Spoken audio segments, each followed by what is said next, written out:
नमस्कार, आपण पाहतात मोमेंट टीव्ही मराठी। स्वच्छ सुंदर शाळा पुरस्काराचे सासवड येथे करण्यात आले वितरण। 2 तालुके व 4 जिल्ह्यातील शाळांना दिला जातो हा पुरस्कार।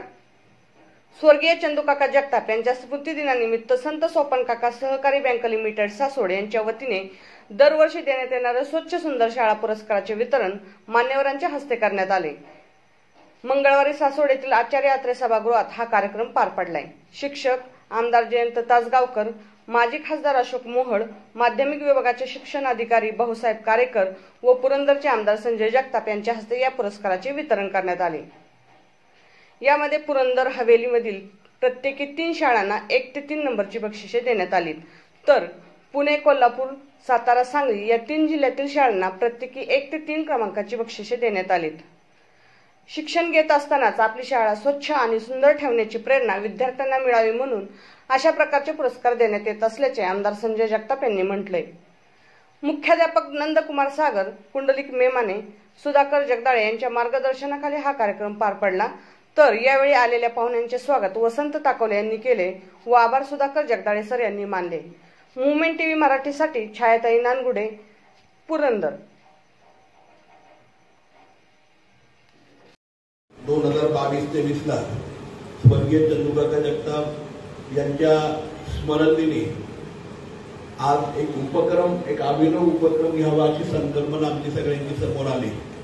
सागर सर असतील आणि शिवाय शिक्षण प्रसारक मंडळाचे सर्व मुख्याध्यापक, शिक्षक, आमचे सर्व सहकारी असतील। याच्याबरोबरच आदरणीय नंदकुमार सागर सर असतील, आदरणीय सुधाकरजी जगदाळे सर असतील, आदरणीय कुंडलिकप्पा मेमाने साहेब असतील, वसंतरावजी ताकवले सर असतील, त्या सर्वांनीच एकत्रितपणे संकल्पना सुचवली।